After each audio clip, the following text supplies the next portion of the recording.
નમસ્કાર મિત્રો, જય દ્વારકાધીશ. મિત્રો, ભૂલે ચૂકે પણ આ 3 પ્રકારના લોકોના રૂપિયા તમે જીવો ત્યાં સુધી ખાતા નહીં, નહીતર ઢાંઢો બનીને બળદ બનીને ચૂકવવા પડશે. અત્યારના વર્તમાન સમયમાં જોઈએ તો મોટાભાગના લોકો દેવામાં ડૂબેલા જોવા મળે છે.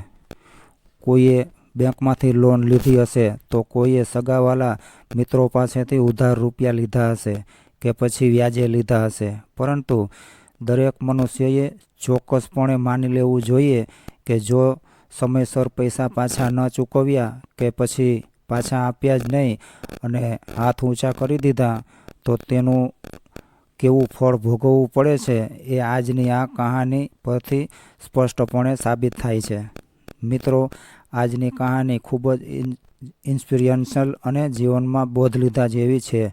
તો મારી સૌને વિનંતી છે કે આ કહાનીના અંત સુધી જરૂરથી જોડાયેલા રહેજો અને પસંદ આવે તો વિડીયોને લાઇક, શેર અને ચેનલને સબસ્ક્રાઈબ જરૂરથી કરજો અને કોમેન્ટમાં જય દ્વારકાધીશ અવશ્ય લખજો, જેથી કરીને દ્વારકાધીશની કૃપા આપણા સૌ પર નિરંતરપણે વરસતી રહે.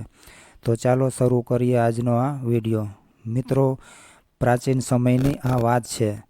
લક્ષ્મીપુર નામનું એક શહેર હતું. એ શહેરમાં લક્ષ્મીચંદ નામના એક શેઠ રહેતા હતા. આ લક્ષ્મીચંદ નામના શેઠ ખૂબ જ ધનવાન હતા. તે શેઠનું નામ ચારેય દિશાઓમાં પ્રસિદ્ધ હતું. શેઠના ઘરમાં કોઈ વસ્તુની કમી નહોતી. શેઠની પાસે એટલી બધી ધન સંપત્તિ હતી કે તે બીજા લોકોને વ્યાજે રૂપિયા આપતા હતા. તેમણે એક નિયમ બનાવ્યો હતો કે કોઈ પણ વ્યક્તિ આ શેઠ પાસેથી ધિરાણ લઈ શકે છે, પણ શેઠ લોકોને 2 રીતે પૈસા આપતા હતા. એક તો આ જન્મમાં પાછા આપવાની શરતે અને બીજું આવતા જન્મમાં પાછા આપવાની શરતે. ભલે ને કોઈ કેટલા પણ પૈસાનું ધિરાણ લઈ જાય, શેઠ ક્યારેય કોઈને પૈસા આપવાની ના જ નહોતા પાડતા. મિત્રો, તમે તો જાણો જ છો કે આ દુનિયામાં કેવા કેવા પ્રકારના લોકો રહે છે.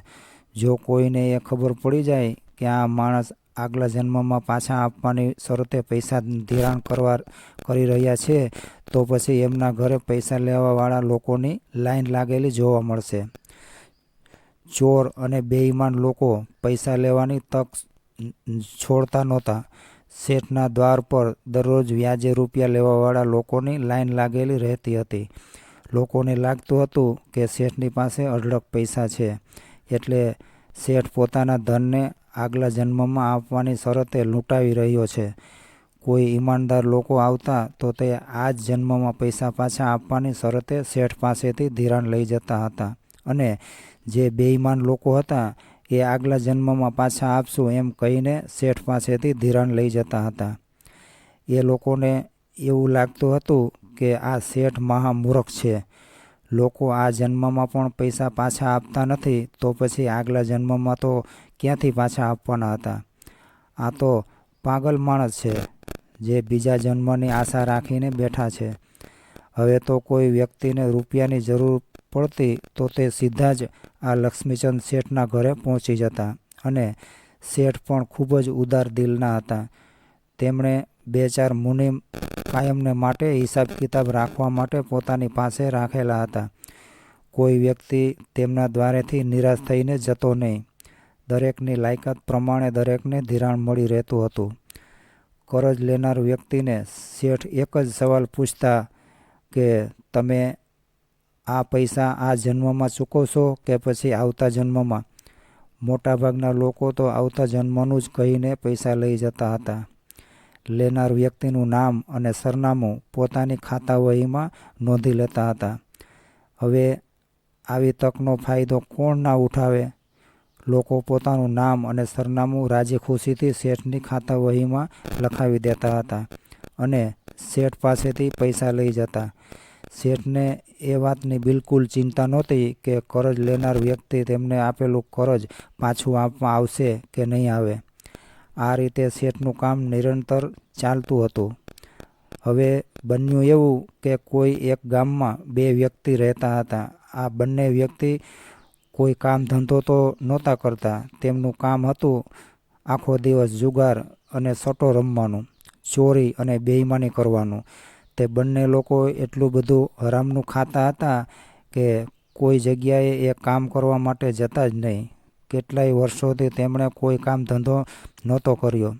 તેઓ હંમેશા ચોરી કરવામાં જ લાગેલા રહેતા. એક દિવસ તેમણે કેટલાક લોકોના મોઢેથી એવું સાંભળ્યું કે ભાઈ, તમે કેમ આ ગરીબ લોકોનું ધન લૂંટતા રહો છો? તમે લક્ષ્મીચંદ શેઠની પાસે કેમ નથી જતા? એ તો લોકોને મોં માગ્યા રૂપિયા ઉધાર આપે છે.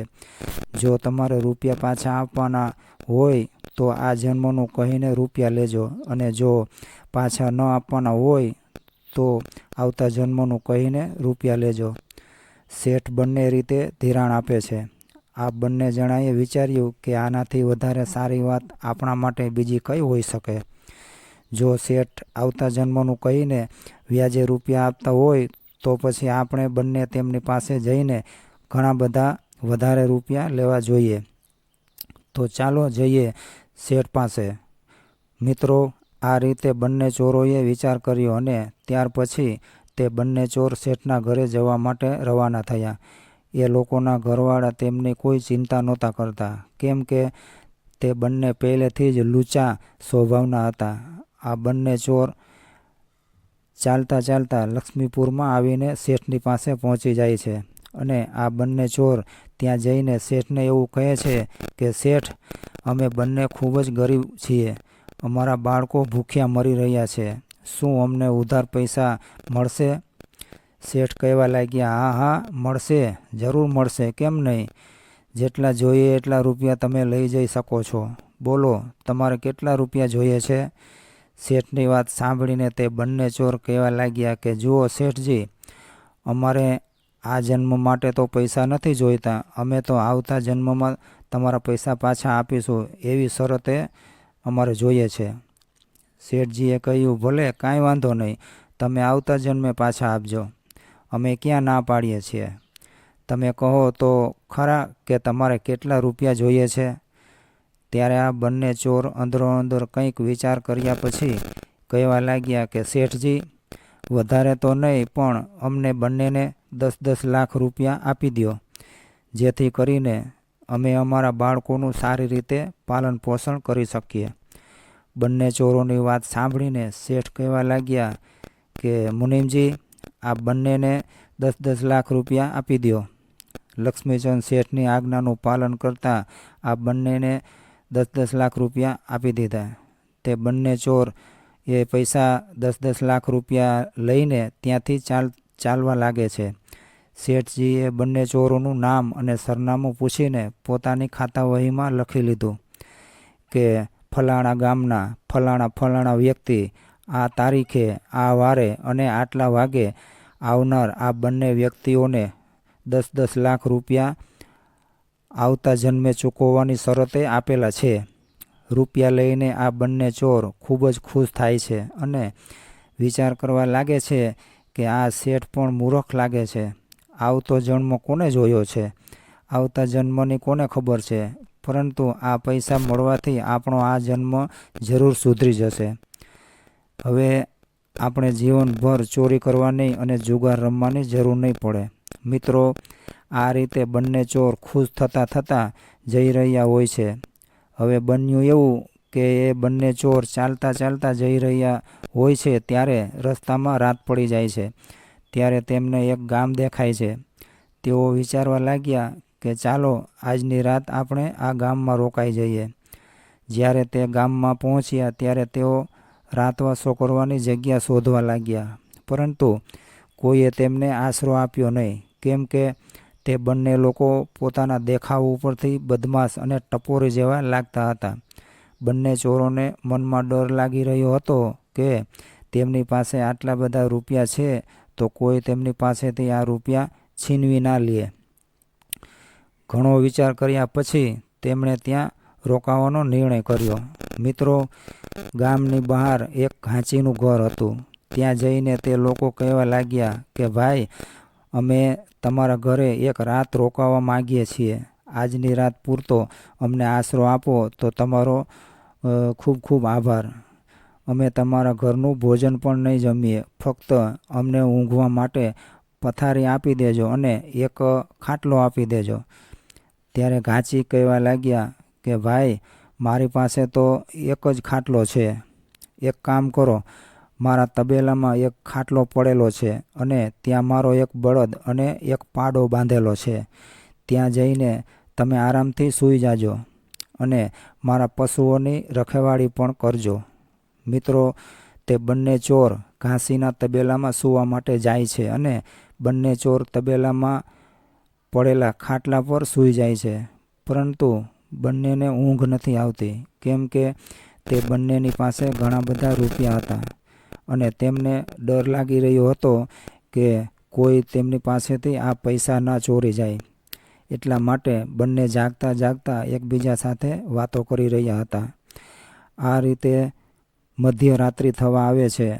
આ તબેલામાં એક બળદ અને એક પાડો બાંધેલો હોય છે. ત્યારે એ પાડો અને બળદ અંદરો અંદર વાતો કરતા હોય છે.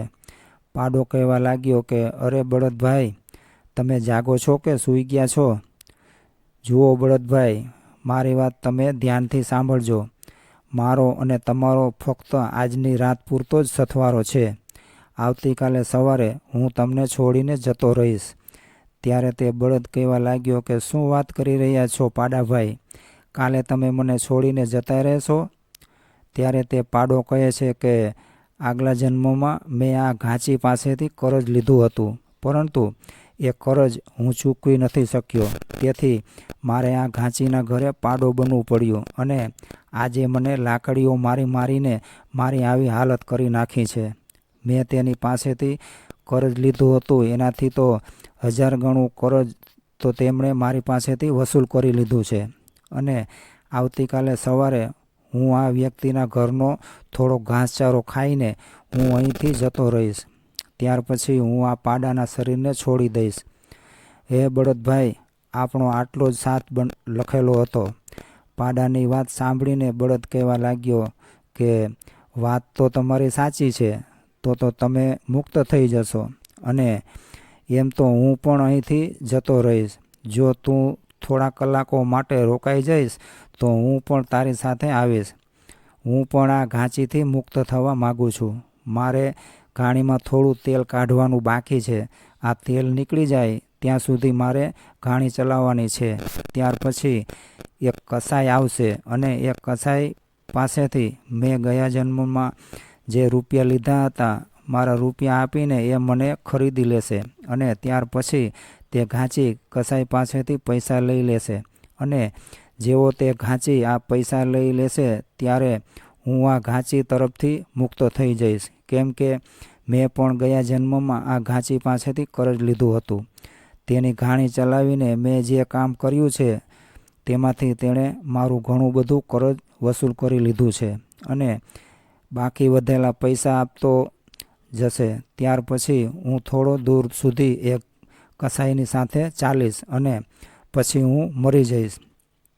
આ વાત જ્યારે તે બંને ચોરોએ સાંભળી ત્યારે તે વિચારવા લાગ્યા કે આ તો અજબ વાત કહેવાય. આપણે ખાનગીમાં જોવું પડશે કે આગળ શું થાય છે. જ્યારે સવાર પડે છે અને સૂર્યોદય થાય છે ત્યારે એ ઘાંચી આ તબેલામાં આવે છે અને ત્યાં આવીને એ બળદ અને પાડાને થોડો ઘાસચારો નાખે છે. થોડો ઘાસચારો ખાધા પછી પાડો ત્યાં જ પડી જાય છે અને મૃત્યુ પામે છે. જ્યારે તે પાડો મરી જાય છે ત્યારે તે ઘાંચી ખૂબ જ દુઃખી થાય છે. બંને ચોર વિચારવા લાગે છે કે અરે ભાઈ, આ તો એકદમ સાચી વાત નીકળી. જેવું આપણે રાત્રે સાંભળ્યું હતું એ પ્રમાણે જ આ ઘટના ઘટી છે. આનો મતલબ એ થયો કે પાડાએ તે ઘાંચી પાસેથી કરજ લીધું હતું.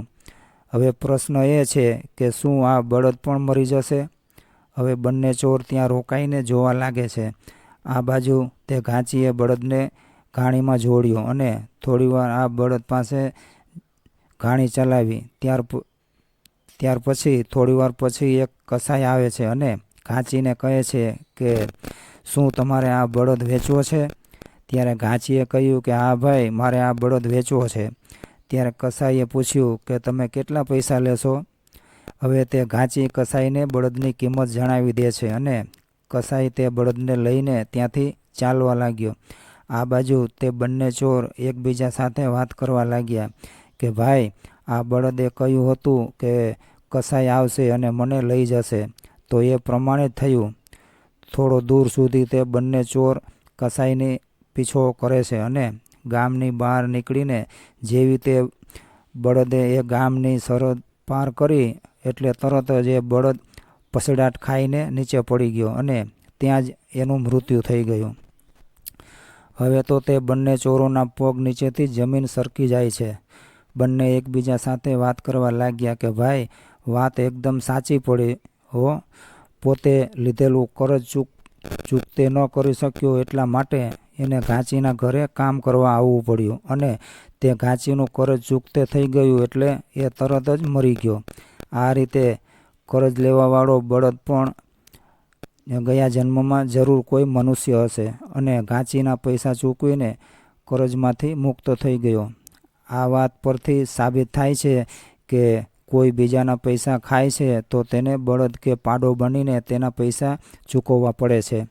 આવતા જન્મમાં આપણે પણ તે શેઠને ત્યાં કોઈને કોઈ પશુ બનીને જન્મ લેવો પડશે અને તેના પૈસા ચૂકવવા પડશે. તે બંને ચોરોએ વિચાર કર્યો કે હવે આપણે શું કરવું જોઈએ. એક ચોરે કહ્યું કે ચાલો આપણે પાછા શેઠ પાસે જઈએ અને ત્યાં જઈને આપણે તેના પૈસા પાછા આપી દઈએ. શેઠ જ્યારે પૂછશે કે તમે પૈસા કેમ પાછા આપવા આવ્યા છો, ત્યારે આપણે તેને કહીશું કે અમારી જોડે પૈસાની વ્યવસ્થા થઈ ગઈ છે, તમે તમારા પૈસા પાછા લઈ લો. આ રીતે વિચાર કરીને તે બંને ચોર તે શેઠ પાસે જાય છે. ત્યારે શેઠ પૂછે છે કે તમે બંને પાછા કેમ આવ્યા, શું વાત છે? ત્યારે બંને ચોર કહેવા લાગ્યા કે શેઠજી, ગઈકાલે અમે તમારી પાસેથી જે પૈસા લઈ ગયા હતા તે પૈસા અમે તમને પાછા આપવા માટે આવ્યા છીએ. હકીકતમાં અમારી પાસે બીજી કોઈ જગ્યાએથી પૈસાની વ્યવસ્થા થઈ ગઈ છે, એટલે તમે આ પૈસા તમારી ખાતાવહીમાં જમા કરી દો. શેઠે ખાતાવહી ખોલીને જોયું તો તેમાં લખ્યું હતું કે આવતા જન્મમાં ચૂકવવાની શરતે પૈસા લીધા છે. જો તમે આ જન્મમાં પાછા આપવાની શરતે પૈસા ઉધાર લઈ ગયા હોત તો હું આ પૈસા લઈને તેને જમા કરી દેત, પરંતુ તમે તો આવતા જન્મમાં ચૂકવવાની શરતે પૈસા લીધા છે, એટલે હું આ પૈસા જમા ન કરી શકું. શેઠની આવી વાત સાંભળીને બંને ચોરોએ શેઠને ફરીથી વિનંતી કરવા છતાં પણ શેઠે પૈસા પાછા લીધા નહીં. હવે તે બંને ચોર નિરાશ થઈને ચાલવા લાગ્યા.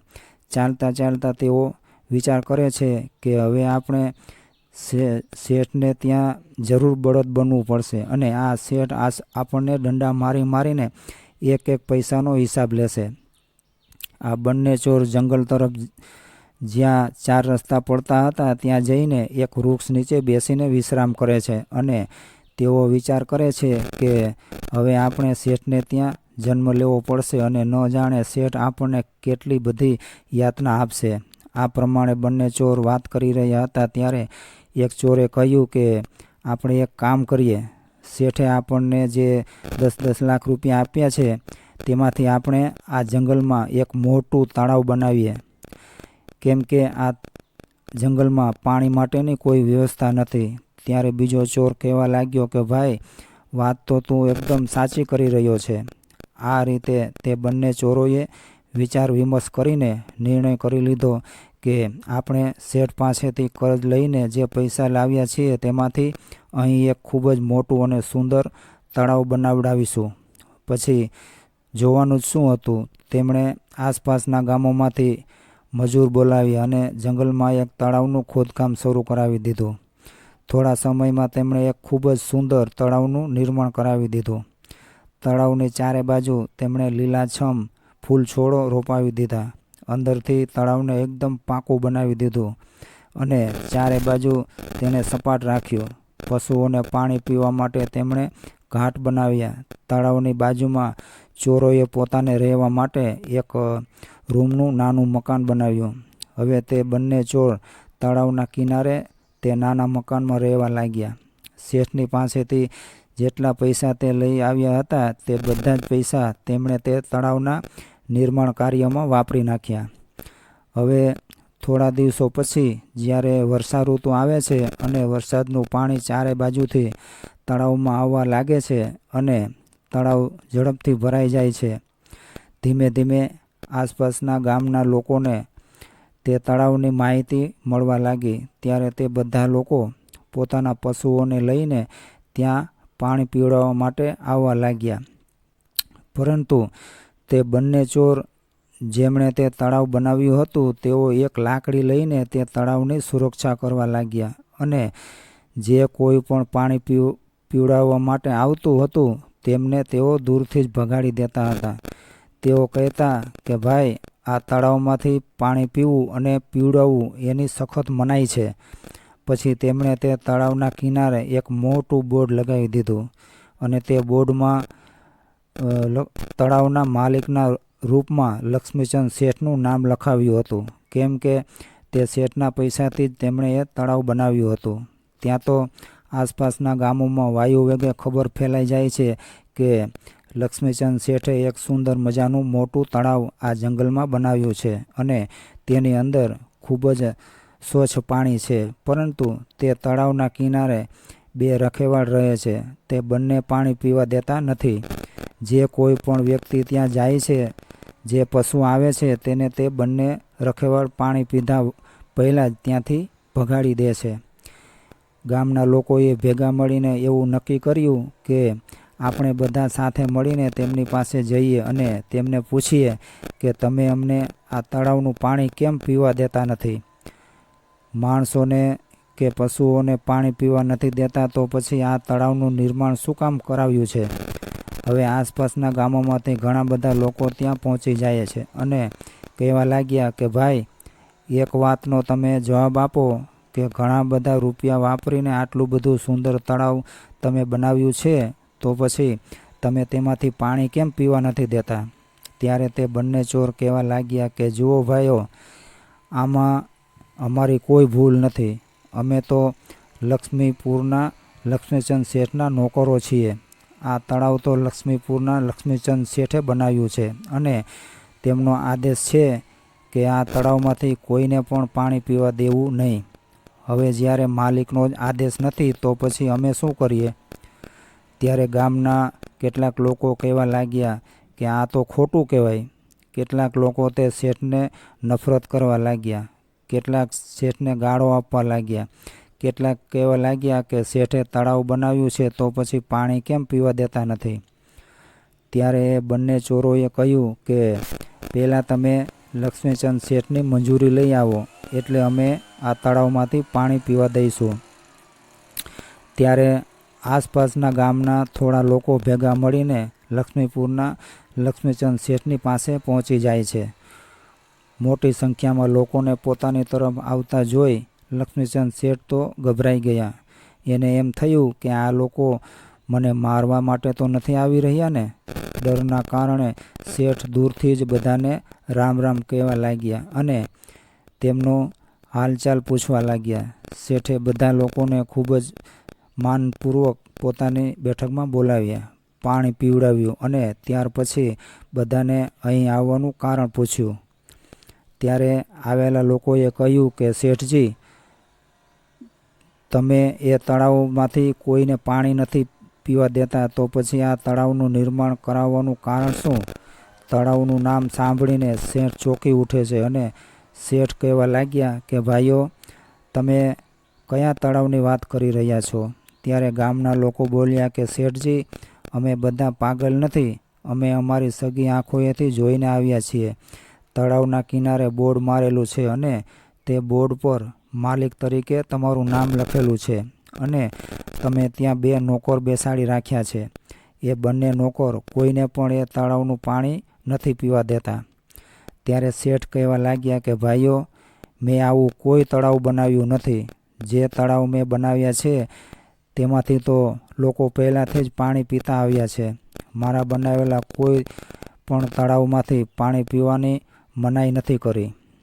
ગામના લોકો કહેવા લાગ્યા કે શેઠજી, એ તળાવ તમારું જ છે.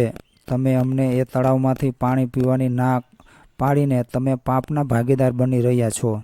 ગામના લોકોની વાત સાંભળીને શેઠ ખૂબ જ હેરાન રહી ગયા. શેઠજી ખાતરી કરવા માટે એ તળાવ પાસે જાય છે અને જઈને જુએ છે તો ખરેખર તળાવ ખૂબ જ સુંદર બનેલું હતું. ચારે બાજુ પાકી દિવાલો બનાવેલી હતી, મોટા મોટા પગથિયા હતા, સુંદર ઘાટ બનાવેલા હતા, જાનવરો માટે ચડવા ઉતરવા માટેની પણ ખૂબ જ સુંદર વ્યવસ્થા કરેલી હતી. શેઠે જોયું કે બે માણસો ત્યાં લાકડી લઈને તળાવની રખેવાળી કરી રહ્યા હતા. ત્યાર પછી શેઠજીએ તે તળાવના કિનારે લાગેલા બોર્ડને જોયું, જેના પર તેમનું નામ લખેલું હતું. એ બોર્ડમાં લખ્યું હતું કે આ તળાવનું નિર્માણ કરતા લક્ષ્મીપુરના લક્ષ્મીચંદ શેઠ છે. બોર્ડ પરની વિગત વાંચીને શેઠજીએ તે બંને રખેવાળોને એની પાસે બોલાવ્યા અને કહેવા લાગ્યા કે ભાઈ, તમે આ તળાવમાંથી લોકોને પાણી કેમ પીવા નથી દેતા? શું કારણથી તમે આ તળાવનું પાણી પીવાની લોકોને ના પાડી રહ્યા છો? અને મારા નામથી તળાવ બનાવીને લોકોને પાણીથી વંચિત રાખીને મને કેમ પાપનો ભાગીદાર બનાવી રહ્યા છો? મેં તો આ તળાવ બનાવ્યું જ નથી, તો પછી આ બોર્ડ પર મારું નામ કેમ લખ્યું છે? ત્યારે તે બંને ચોર કહેવા લાગ્યા કે શેઠજી, અમે તમારી પાસેથી 10 લાખ રૂપિયા આવતા જન્મે ચૂકવવાની શરતે લીધા હતા, પરંતુ તે રૂપિયા અમે ઘરે લઈ જઈશ તેના પહેલાં જ અમારી પાસે પૈસાની વ્યવસ્થા થઈ ગઈ હતી. એટલે તમારી પાસેથી લીધેલા તમારા પૈસા અમે તમને પાછા આપવા માટે આવ્યા હતા, પરંતુ તમે અમને એવું કહીને ના પાડી દીધી હતી કે આવતા જન્મમાં આપવાની શરતે લીધેલા પૈસાને હું પાછા લેતો નથી. તે પૈસા તો તમારે આવતા જન્મમાં જ આપવા પડશે. પરંતુ શેઠજી, અમે તે પૈસાને આ જ જન્મમાં તમને પાછા આપવા માગીએ છીએ, અને તમે તે પૈસાને લેવાનો ઇનકાર કરી દીધો હતો. હવે તમે જ કહો કે અમે શું કરીએ? એટલા માટે તમારા આપેલા પૈસામાંથી આ તળાવનું નિર્માણ કરાવી દીધું. પૈસા તો તમારા જ હતા, એટલે બોર્ડમાં નામ પણ તમારું જ લખાવ્યું છે. હવે અમે ત્યાં સુધી કોઈને પાણી પીવા નહીં દઈએ જ્યાં સુધી તમે એ પૈસાને માફ નહીં કરો, અને તમારી ખાતા વહીમાંથી અમારા બંનેના નામ કાઢી નાખો. આમાં બદનામી તમારી જ થશે, અને હજારો લોકોનો શ્રાપ પણ તમને જ લાગશે, કેમ કે પૈસા તમારા હતા. જો તમે એ પૈસાને જમા કરી દેશો તો અમને પાણી પીવા દેવામાં કોઈ વાંધો નથી. ભલે ને આજુબાજુના ગામના બધા લોકો પાણી પીતા, અમને શું વાંધો છે? પરંતુ જો તમે પૈસા જમા નહીં કરો તો પાણી પીવાની વાત તો દૂર રહી, કોઈને આ તળાવને હાથ પણ નહીં લગાવવા દઈએ. મિત્રો, આ સાંભળીને તે શેઠ ચોંકી ઉઠે છે કે આ બંનેએ ખૂબ જ યુક્તિપૂર્વક કામ લીધું છે. ગામના લોકો કહેવા લાગ્યા કે આ બંને ખૂબ જ સારા માણસો છે. જુઓ ને, તેમણે કેટલું બધું સુંદર તળાવ બનાવ્યું છે. શેઠજી, તમે આ બંનેનું કરજ માફ કરી દો. શેઠજી કહેવા લાગ્યા કે જુઓ ભાઈઓ, હું આવતા જન્મોના પૈસાને તો માફ નહીં કરી શકું. ત્યારે તે બંને ચોર કહેવા લાગ્યા કે કંઈ વાંધો નહીં શેઠજી, માફ નહીં કરો તો પછી અમે કોઈને પાણી પીવા નહીં દઈએ, અને તમે જીવનભર આ પાપના ભાગીદાર બનશો. હવે તમે જ વિચારો કે તમારા નામથી કેટલો બધો અપરાધ થશે. શેઠને બધી વાત સમજાઈ જાય છે કે મારા જ પૈસાનો ઉપયોગ કરીને આ લોકો મારા જ નામનો દુરુપયોગ કરશે, એના કારણે મારે નરકમાં જવું પડશે. ત્યારે શેઠ કહેવા લાગ્યા, કંઈ વાંધો નહીં, હું તમારા પૈસા અત્યારે જઈને જમા કરાવી દઉં છું, પરંતુ તમારે ગામના લોકોને પાણી પીવા દેવું પડશે. કોણ જાણે કેટલાય પશુ પક્ષી પાણી પીવા માટે આ તળાવ પર આવતા હશે, અને તમે તેમને ભગાડી દો છો. મારાથી તો આ ખૂબ જ મોટું પાપ થઈ રહ્યું છે.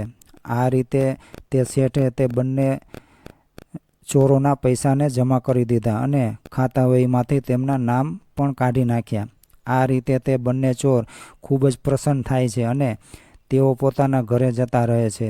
ત્યાર પછી તેમણે ક્યારેય પણ ચોરી કરી નહીં, કે ક્યારેય જુગાર પણ રમ્યા નહીં, અને કોઈની બેઈમાની પણ કરી નહીં. તે બંનેની અંદર બ્રહ્મજ્ઞાન જાગૃત થઈ જાય છે. તો મિત્રો, આ કહાની પરથી આપણને એ બોધ મળે છે કે આપણે બીજાનો 1 રૂપિયો પણ મફતનો લઈએ છીએ તો તેને આપણે કોઈના કોઈ રૂપમાં જરૂર ચૂકવવો પડશે. જો આપણે કોઈની પાસેથી બેઈમાનીથી ધન લઈ લીધું તો યાદ રાખજો કે આપણને ખબર નથી કે તે વ્યક્તિએ તે ધન કેવી રીતે કમાયું હતું. જો તે વ્યક્તિએ તે ધનને અધર્મના રસ્તેથી ચાલીને કમાયું હશે તો તે પાપનો ભાગીદાર એ ધન વાપરવાવાળો પણ બનશે. મિત્રો, હરામના રૂપિયા ખાવાવાળો બીજાના પાપનું પોટલું પણ પોતાના માથે લઈ લે છે અને તે ધનને 1000 ગણું કરીને કોઈને કોઈ રૂપમાં તેને ચૂકવવું પડે છે. જો તમે એવું વિચારીને બેસી રહેશો કે મારે આના પૈસા આપવાના નથી, તો મિત્રો એક વાત નક્કી માની લેજો કે જેના પણ પૈસા તમે ખાઈ રહ્યા છો કે ખાધા છે, તો તેના ઘરે તમારે કાં તો પાડો બનવું પડશે અને કાં તો પછી બળદ બનવું પડશે. કહેવાનો મતલબ એ છે કે કોઈને કોઈ રૂપમાં તમારે તેના પૈસા ચૂકવવા પડશે. ઈશ્વરની અદાલતમાં કોઈ ભૂલ થતી નથી. ત્યાં કોઈની પણ લાંચ રૂશ્વત કે ઓળખાણ ચાલતી નથી. નાનું પાપ કર્યું હોય તો પણ પોતાના કર્મો પ્રમાણે એને જરૂર દંડ મળે છે. એટલા માટે મિત્રો, તમને વિનંતી છે કે કોઈનો પણ 1 રૂપિયો ખાતા નહીં, અને ભલે તમારા પૈસા કોઈ બીજો ખાઈ જાય તો પણ તમે નીતિ અને ઈમાનદારી ચૂકતા નહીં.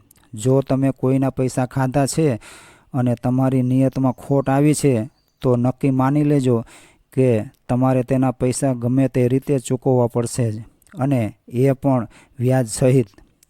આવું હરામનું ધન સગવડ આપે છે, પરંતુ તમારા સુખ અને શાંતિ છીનવી લે છે, તમારી અંદરની ખુશીને નષ્ટ કરી દે છે, અને એક દિવસ મૂળ સહિત તે માણસનું પતન થઈ જાય છે.